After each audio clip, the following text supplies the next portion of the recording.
If you are thinking about a trip to Disneyland in Anaheim, California, and are looking for a Disney Good Neighbor resort that's walking distance from the parks, Howard Johnson Anaheim could be a great option for your family. This Wyndham property is located on a 7-acre plot of land right across from the Disneyland parks and is great for families looking for nice, clean, spacious rooms with hotel amenities like a pool and splash pad for kids. Plus, it's only about a 7 to 10 minute walk from the Disney Parks entrance in Anaheim. In this video, I will show you a tour of a double queen deluxe room and the splash pad called Castaway Cove. If you love getting travel tips, resort tours, restaurant and experience reviews, and travel vlogs, subscribe to the channel for lots more travel content. All right, let's check out the Howard Johnson or Hojo Anaheim. Now, before I get into the resort review, let me preface by saying that generally my preference when visiting a Disney park is to stay on property. I love being immersed in the Disney bubble where you wake up and are literally in the middle of the magic. This is even more so the case in Disney World, where transportation to the parks is a little more complicated than it is in Disneyland. The unique thing about Disneyland is that it is in the middle of the city on a street lined with lots of hotels that are within walking distance of the parks.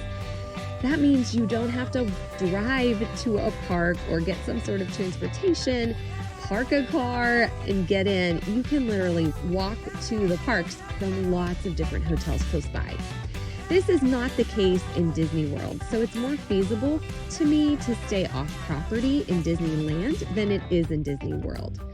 While I do love staying in Disney resorts, when we visited, we were on a 4-week road trip out west during our visit, and saving money on accommodations was incredibly important to us. When we visited the Howard Johnson Anaheim, we stayed in a 2-queen deluxe room, which is a newly renovated room in Building 2 near the garden pool. This room was incredibly spacious, definitely not the size of a typical double queen room. There was probably at least 2 feet more in width, so the walking space between the beds and the wall, there was just a lot more space. There was a lot more floor space and room to spread out than is customary in most standard hotel rooms, which I really appreciated.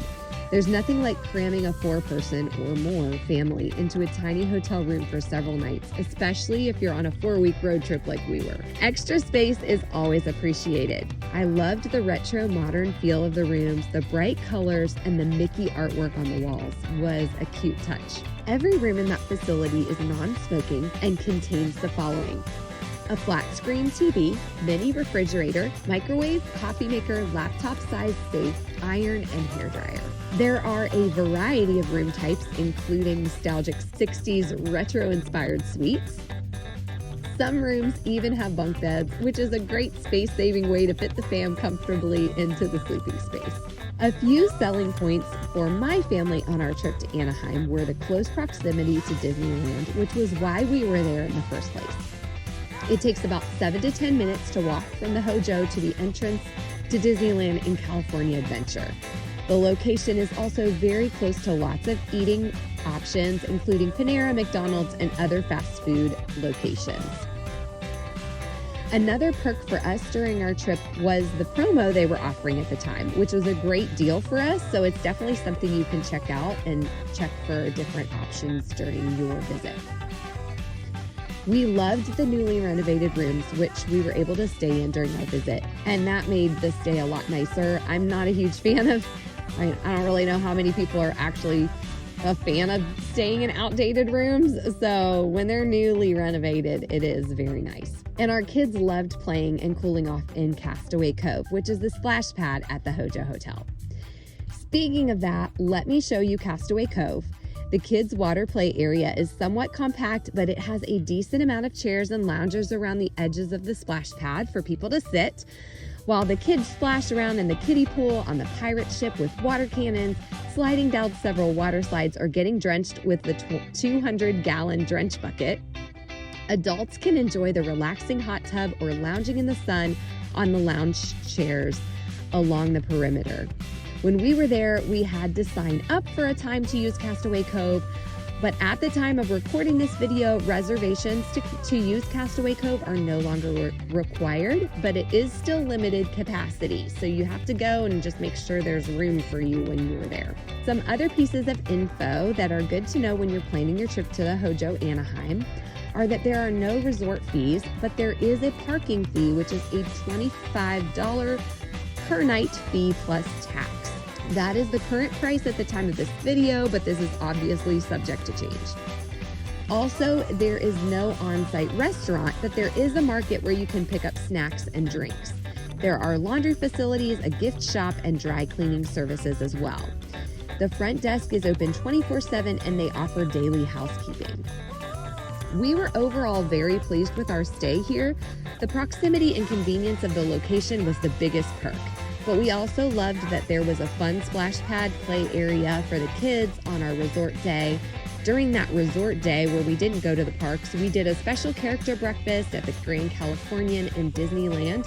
We were able to walk there, which was great, and then spent the afternoon at Castaway Cove.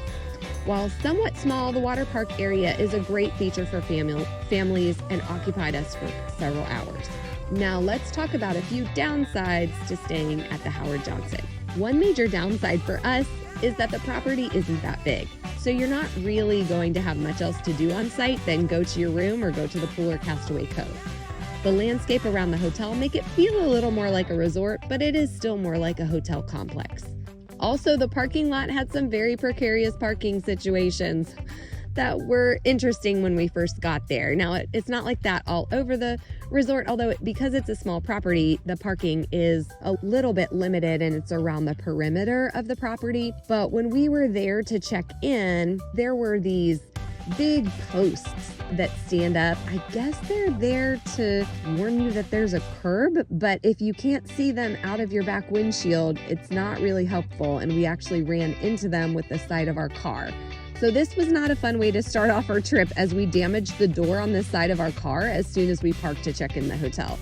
Most of the parking was easy, but we had just tried to back out to get into the parking space a little bit better, and the post was not visible through the back windshield. It was a big downer at the beginning of our stay, but things happen. There is also no on-site restaurant or fitness facility, so if those are important to you, this is not the place for you. When I'm going to Disney, I don't really need a fitness facility because I know I'll get plenty of walking in every day. A restaurant on site is always nice, but with several restaurants within walking distance and at the Disney parks, this was not a major deal for us. Another downside is that the room quality varies depending on which building you stay in. Some rooms are newly renovated while others are more outdated. Once they are all renovated, this will not be an issue, of course, so just keep posted on the website and see what buildings they're working on. Wi-Fi on the property is free, but some guests report that the Wi-Fi is spotty. I don't remember this being much of an issue, but I'm not sure I used the Wi-Fi a ton while I was there. When we do the parks, we don't really do a whole lot else. We do the parks. Lastly, because the hotel is close to the freeway and some buildings overlook the pools, some rooms can have more noise issues than others. Our room overlooked the pool, and while I know people were in the pool in the evening, I don't remember it disrupting our sleep at all. It was somewhat challenging trying to figure out how to pull into the hotel parking lot because it's like a busy area traffic-wise. When we first arrived, just the way that the roads are set up, we missed the entrance, and then we had to go this roundabout way just to get back to the hotel entrance. So just watch for that entrance. Anyway, that's my quick review and tour of the Howard Johnson in Anaheim, California. I hope this was helpful for you if you're planning an upcoming trip to the happiest place on earth or one of the other awesome theme parks in Southern California. Thanks so much for stopping by. If you found this helpful, I would love for you to give it a thumbs up or comment if you have any questions, or if you stayed at the resort before and have some more feedback, maybe some things that I forgot to mention. I know it would help other viewers, so please leave a comment below with any other tips or feedback you have on the Howard Johnson. I'll see you all in the next video. Thanks again. See you soon.